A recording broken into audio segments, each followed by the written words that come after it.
Bonjour à vous deux, merci d'avoir accepté l'invitation de Télématin. Les élèves de terminale ont jusqu'à ce soir 23h59 pour choisir leur formation post-bac proposée par la plateforme d'orientation Parcoursup. Alors selon un sondage Ipsos paru en septembre 2022, Parcoursup représente une source de stress pour 83% des étudiants et je ne parle même pas des parents. Vous-même, Colin, vous êtes passé par Parcoursup, c'était l'année dernière. Est-ce que vous pouvez nous expliquer ce qui a été stressant pour vous ? Ce qui est stressant, c'est en fait de savoir qu'on va être sélectionné et de savoir qu'en fait ces 21 000 formations qui sont actuellement sur le site, c'est des formations sur lesquelles sur le site on nous indique un pourcentage. Et en fait Parcoursup, un pourcentage de quoi ?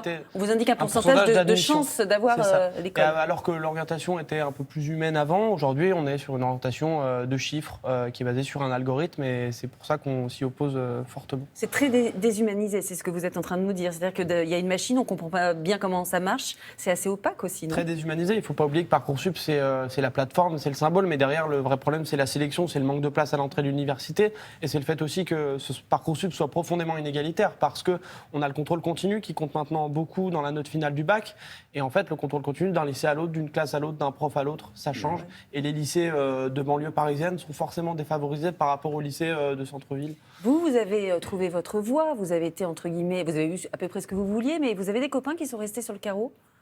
Évidemment, et surtout des camarades aujourd'hui qui sont vraiment en difficulté parce qu'ils se retrouvent devant leur ordi et ils sont obligés de faire des choix en se disant je ne vais pas avoir certaines choses. Et évidemment que les lycéens de milieux populaires, défavorisés, pauvres, je pense qu'on peut dire le mot, sont défavorisés et s'autocensurent en fait, s'empêchent de faire la carrière qu'ils auraient pu faire. Voilà. Béatrice Copper-Royer, c'est quoi l'impact psychologique que vous pouvez observer sur les jeunes, sur les ados par rapport à cette plateforme Parcoursup ? Il y a une augmentation du stress énorme. Déjà, de toutes les façons, le stress scolaire est en forte augmentation. Je dis que le stress scolaire commence maintenant dès la maternelle. Donc, ça augmente au fil des années. Pourquoi, d'ailleurs, ce stress commence si tôt ? Parce qu'il y a une anxiété forte aussi parentale, parce qu'on les projette toujours très, très loin. C'est-à-dire, soit en maternelle, on les projette en primaire. En primaire, il faut chercher le meilleur collège. Au collège, il faut trouver le bon lycée. Et alors, maintenant, il y a Parcoursup, où on n'est absolument pas sûr, au bout du compte, d'avoir ce qu'on veut. C'est quoi qui stresse dans Parcoursup, à votre avis ? C'est justement l'opacité, c'est le fait que c'est déshumanisé ? Qu'est-ce qu'ils vous racontent ? C'est aussi le fait, ce qu'ils me disent, c'est qu'ils ont l'impression de jouer leur avenir. Et que tout est là, tout se joue là, ce qui évidemment n'est quand même pas vrai. Et je pense que le discours ambiant des enseignants, peut-être, de leurs parents qui comprennent pas très bien le système parce qu'ils l'ont pas connu, donc qui sont C'est vrai perdus. qu'on est assez démunis en tant que parents, on comprend pas grand-chose. Enfin, je sais pas comment vos parents ont fait. Est-ce que vous avez eu un conseiller d'orientation pour vous aider ? Comment ça se passe ? En fait, étant donné qu'il y a un conseiller d'orientation pour 2000 élèves, voire beaucoup plus aujourd'hui, c'est très compliqué. Et en fait, nous, ce qu'on reproche, au-delà de Parcoursup, c'est l'éducation nationale qui est de plus en plus plongée dans la compétition entre les établissements, entre les élèves. Et nous, on rejette ça. Et c'est aussi, moi, je fais le lien aujourd'hui avec la mobilisation qui se passe.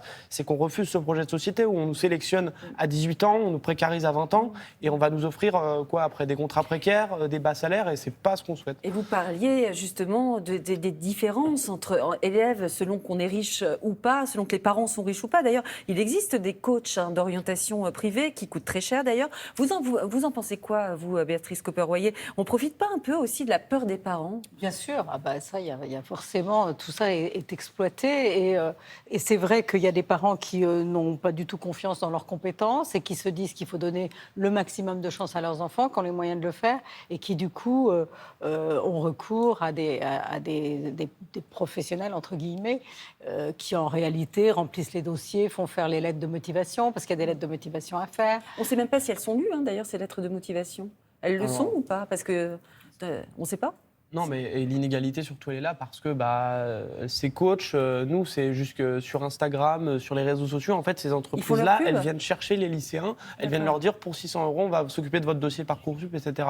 Donc ça crée une inégalité absolument incroyable. Et pourquoi elle arrive ? Parce que c'est des dizaines d'années de coupes budgétaires dans l'éducation nationale, de manque de moyens, et on en arrive à ça aujourd'hui, une privatisation progressive d'un champ de l'éducation. Colin, vous en parliez tout à l'heure, ce jeudi 9 mars, c'est une journée de mobilisation de la jeunesse contre la réforme des retraites proposée par le gouvernement. C'est vrai qu'on s'est posé la question, pourquoi vous, les jeunes, vous vous mobilisez dès à présent pour la retraite, qui vous n'avez même pas commencé à travailler. Donc c'est vrai que pourquoi cette anxiété, alors même que l'échéance est très lointaine? Je crois qu'on a très bien compris en fait la finalité de cette réforme et surtout ce à quoi elle allait amener. Voir nos parents, nos grands-parents, qui ont souvent des métiers pénibles, travailler jusqu'à 64 ans, voire plus s'ils font des études. Et c'est aussi nous, notre avenir.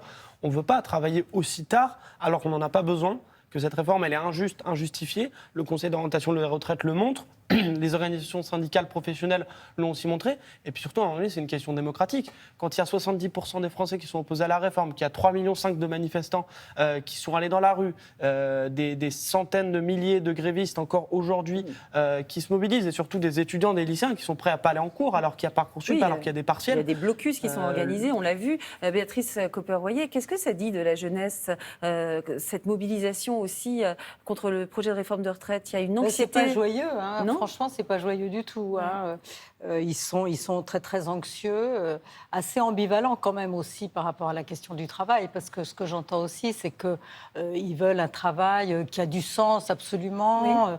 Oui. Ils sont très coincés ils sont très ambivalents, moi je trouve, par rapport à la question. On ne peut pas leur reprocher de vouloir avoir un travail qui veut du sens. Bien sûr que non, mais en même temps, ils sont aussi parfois, il me semble, assez influencés par des réussites assez faciles. Oui. Vous parlez des réseaux sociaux, par exemple. Oui, les réseaux sociaux leur montrent aussi des réussites parfois très très faciles. Donc tout ça rend les choses éminemment complexes. Il y a la peur, la société n'est pas euphorique en ce moment. Il y a la planète. Enfin bref, on n'arrête pas de leur dire que rien ne va. Oui, donc à force de leur dire que rien ne va, effectivement, ils sont très apeurés. Hein. Ils ont peur en réalité. Et je pense que d'ailleurs même ils ont peur de sortir de l'enfance. Et moi je vois ces espèces de sabordages comme ça de lycéens qui font rien pour que ça marche parce qu'au fond ils gagnent du temps. Oui, c'est ça, ils se disent fichu pour fichu, je vais faire ce qui me plaît. Merci beaucoup Colin Champion. Je rappelle que vous êtes le président du syndicat La Voix lycéenne. Merci également à vous Béatrice Copper-Royer. Vous sortez le 20 mars un podcast qui s'appelle En famille, sur toutes les problématiques qu'il peut y avoir au sein de la famille, et il y a justement un épisode sur le stress scolaire. Merci à vous deux. Je peux dire, on sera mobilisés aujourd'hui, nous, avec les organisations étudiantes, pour dire que le président Macron disait il y a quelques années, c'est dur d'avoir 20 ans en 2020. En fait, il ne sait pas ce que c'est avoir 20 ans en 2020. Donc on va lui montrer aujourd'hui ce que c'est et pourquoi on est opposé à la réforme des retraites. Et on vous sent tout à fait déterminé. Moi, je voudrais passer un message aux parents qui nous écoutent et aux étudiants. Bon courage pour Parcoursup. Voilà. Merci beaucoup. Merci à vous.